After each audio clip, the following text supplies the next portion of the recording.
Hi everybody, welcome back to my Dungeon Boss campaign series.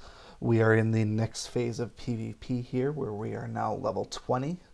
So what I'm going to be doing is we're going to go through, basically make my upgrades from the level 15 PvP into the level 20 PvP. Maybe make a couple of changes, but mostly get some upgrades so we can look into how the PvP attacks and defenses change now that we're at level 20. If you look in the lower right, you can see that I don't do a ton of raids right now at this level. Mostly just because it's so hit or miss and sporadic. So if we take a look at my previous results, I've been using this team for a while now, and I'll continue to use them for a little bit more. I'll switch them up actually at 25, and we'll cover that as soon as I get there.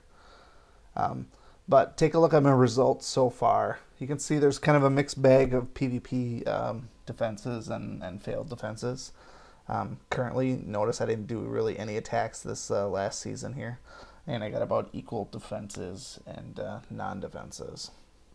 So if we look over what we got so far, we'll see that the losses that I have are before switching to level 20, so these technically will fall into the level 15 or 16 category, because these heroes, even though they say they're level 17 and 18, their skills and such are not, because I have not upgraded them. So I'm not going to worry so much about the replay on these here, just because they're not going to be as critical. But looking at some of these raids, it's pretty clear to see why some of these lost when people are coming in with 3-star heroes. It's pretty easy to take out my team, because I'm basically just a 1-star team right now, even with the runes that I have. So what I'm going to be starting with is just going out to my my hero roster. I'll get to that in just a second here.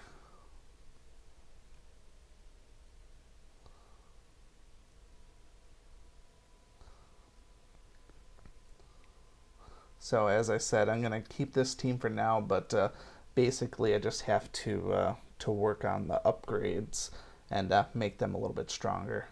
So if you look at my heroes, you can see they're at level 20, but they're all waiting on upgrades. So for this next portion here, I'm actually just going to speed through this.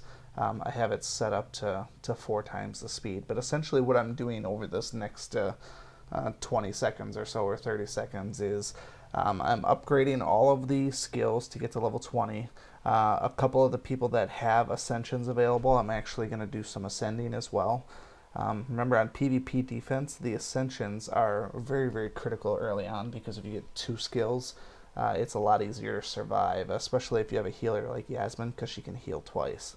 I'm also going through runes and stuff, and any spare runes that I have laying around, switching both Darius and Ella to pretty much power runes and anything that's going to increase my attack ability, because we want them to dish out as much damage as possible. Okay, so now that that's done, we're actually going to go in and do some PvP attacks at level 20 and see how we actually fare against some of the defenses. So essentially we're looking for beatable defenses to start with. So it's always nice when you first start out with PvP, because there's a few low levels. So this Mr. DDD, I got a pretty significant level advantage on him, and also he does not have any runes on any of his major damage dealers. So the only thing to really concern myself with is possibly the silence, possibly a one-shot kill with Willow on Yasmin. I don't see that happening. And then possibly the burn from Nitpick as well. So this team should actually fare pretty well, even though Indigo is a 3-star. So when you do PvP attacks, essentially you're looking for something that you can stand a chance against. And with such a variety of 3-star heroic summon heroes at this point, you might just run into ones that you just cannot deal with. So Indigo silenced my first hero, Ella, because Ella's usually my first attack because of her neat little charm ability. I won't get to use that. So basically, it's just a matter of make sure we get our heal with Yasmin and survive from there. Once Stonefist taunts, I don't think these guys are going to be able to do any damage really at all because they're all pretty underpowered at this point. So Nitpick already did his burn attack, so I can't really recover from that or prevent him from doing more. So we're just going to basically just slow play it from here. The heals at this level still aren't that great, not compared to someone like Nub Nub, but the burn damage also isn't as significant as at higher levels either. So they're able to whittle a little bit down off of Stonefist, but really not that big of a deal. So both those guys have evasion right now, so just do some basic attacks to get around that. Shadowblade doesn't really get stronger until a little bit later, so I'm not overly concerned about him. So 4-on-2, there's really no chance he's going to beat me with the level disadvantage that he actually has here.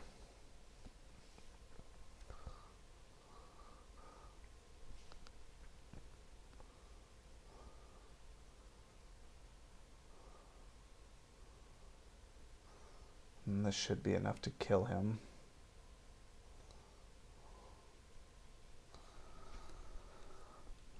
So after this one, we'll pick one that's got a little bit higher defenses, I guess.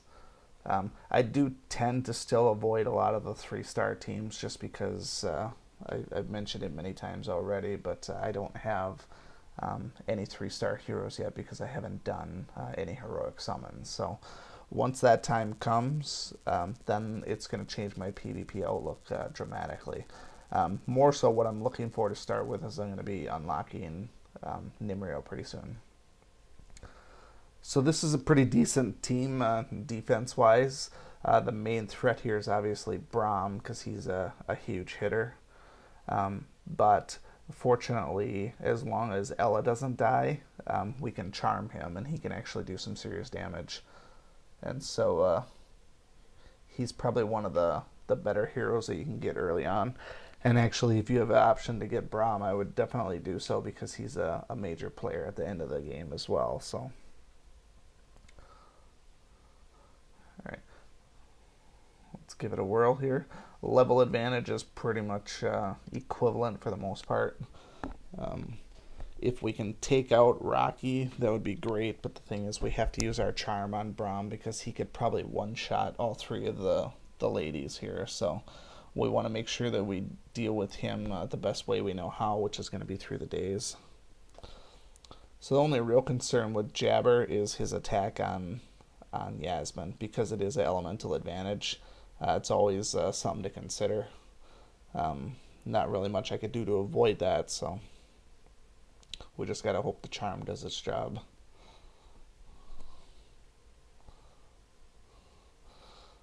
So I was kind of hoping that Braum would have killed Rocky,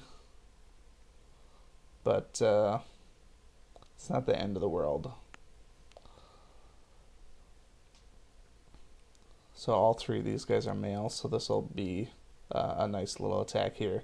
The problem is, though, that both Jabber and Braum are hasted, so it would have been a waste to actually use that. So we get a little bit of health back here. Should save us from the poison. And we actually even survived another hit too. But Yasmin, unfortunately, is going to be dead with that poison. Because there won't be anybody to actually heal her. So Braum is still dazed, so smarter play would normally be to kill Jabberjaw. They're both no longer hasted, so this should do the trick. Yasmin will get 1 free hit before she dies. And then it's just a matter of soaking some damage while we whittle him down.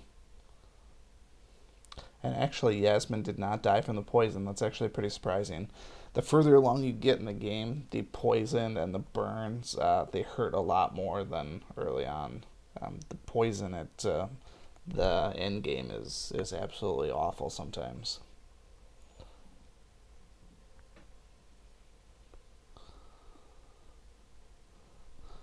Alright, so we did a tougher opponent here. We did an easy one. We did a moderately tougher one. See what we got left over here. So, hero power, this one isn't as high.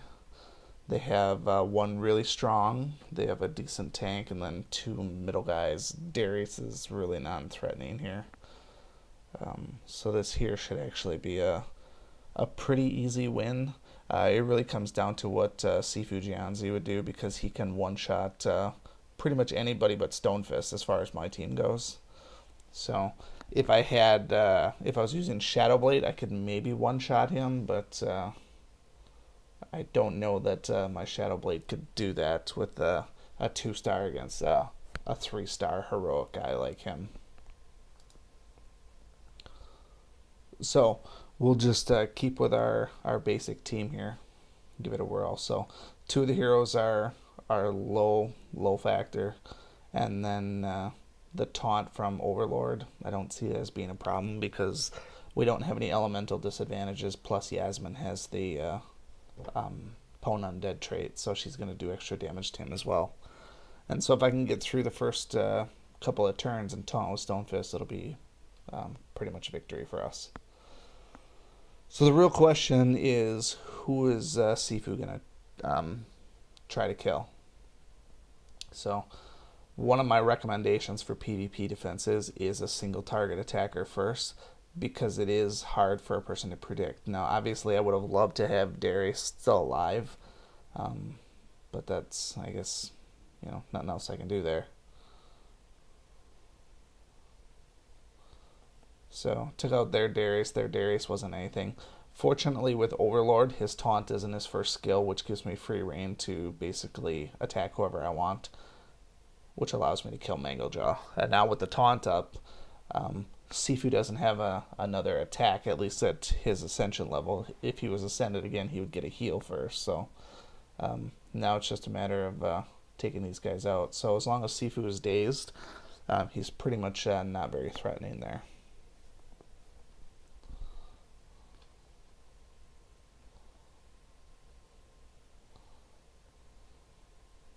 Thought maybe Ella could take him out, but apparently she didn't quite have enough in her. From here, though, this should be an easy win. So the reason I recommend a single target attacker as the first defender is because it's unpredictable. So if you use an AoE, anybody that's coming into your dungeon knows what's going to happen on that first attack. So something like that with Sifu, I didn't know who he was going to pick. He could have picked Ella, he could have picked Darius, he could have went for anybody else, but we just simply did not know who it was going to be. So it's hard to plan for that, and then you have to be at a point where you know you can soak the damage regardless who he actually picks. So we had 3 successful attacks here. Basically, we're going to leave this sit for a couple of days, and then we're going to see what we have for PvP defenses, see how this defense holds up. And I'm not very optimistic with it because of the just the low-level stars. Anybody that has a good team can come in here and win. We saw that with all the previous ones as well. So stick around, we'll have that right up next here.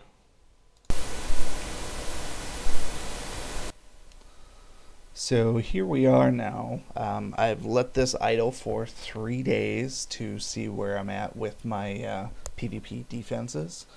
So I'm not sure if it is because the season was ending or if my defense was ultimately more difficult or challenging. But really nobody's been attacking me. So I don't know what exactly to make of it. But essentially there's not much I can show as far as level 20 PvP defense because I just don't have a lot of data. So looking back on here, this one here was the tail end before I actually switched my defense and updated it. I don't have the video for this one anymore, but we can see this one was beaten pretty easily by a freeze team. Obviously we're looking at Valken and Igorok, both are legendary heroes. They were going to make quick work with my team just sheerly by overwhelming them. So the freeze and the shatter damage from Igorok was going to absolutely destroy this team, which is why if we look at it, basically nobody even did any damage. So Ella got her first attack off, but really didn't do anything. and after that, there's really no hope here. So even though they came in less power than me, it's just overall they had a far superior team to what I could actually stand up against here. So most of you can probably imagine how that actually went. Actually, there's a replay here. Didn't look like it was going to be there, but maybe I'm just misunderstanding how the replay actually works. But yeah, so we'll take a quick look at this. I bet you it's going to go exactly how I just described it.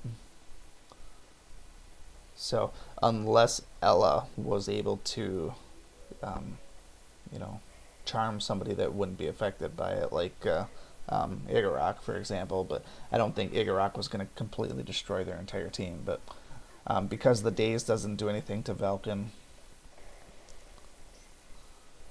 you have 2 people one-shot right from the start. That's about what I expected here. So I'm not bothered by this loss. That's pretty much what we'd expect. We don't need to see the rest of it. It's pretty evident here.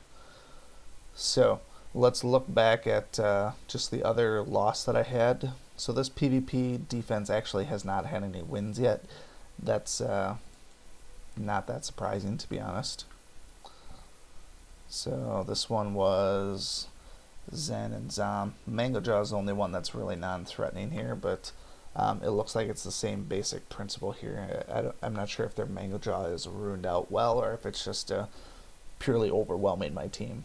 But I've been up against a few Brahms before, and Brahm is pretty tough at this level, so it wouldn't be surprising if he one-shots all 3 of the girls, if it even got to that point, actually.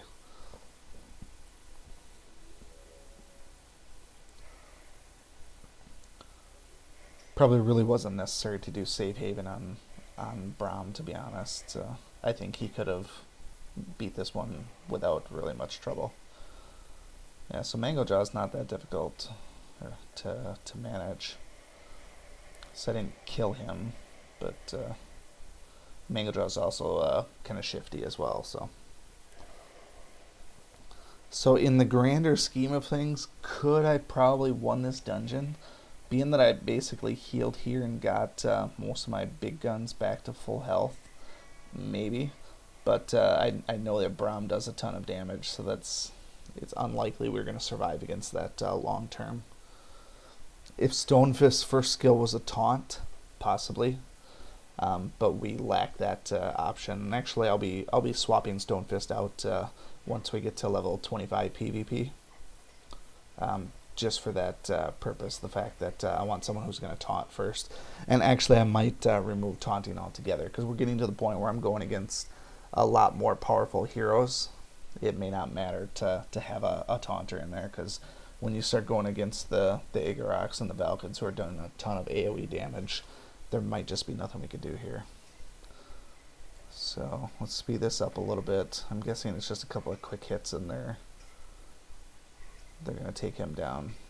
So even with the taunt, I mean, there's burn on Ella. She's pretty much ruined. Yeah, not a lot I could do with that. When you only have a PvP defense of 2 attackers, you're obviously at a major disadvantage. So not much else to show here. Like I said, hardly anybody's even been attacking me. I don't know if that's the transition of the PvP season, going from the end of one season into the start of the next. We'll find out more in the future, though. But stick around. We'll have a level 25 PvP in probably a few days or so. We'll see how it plays out with the rest of my leveling and such, because I do actually have to get to level 25 first. So I've been running campaign dungeons to do that. So any questions or comments, feel free to leave them below. Otherwise, as always, thanks for watching.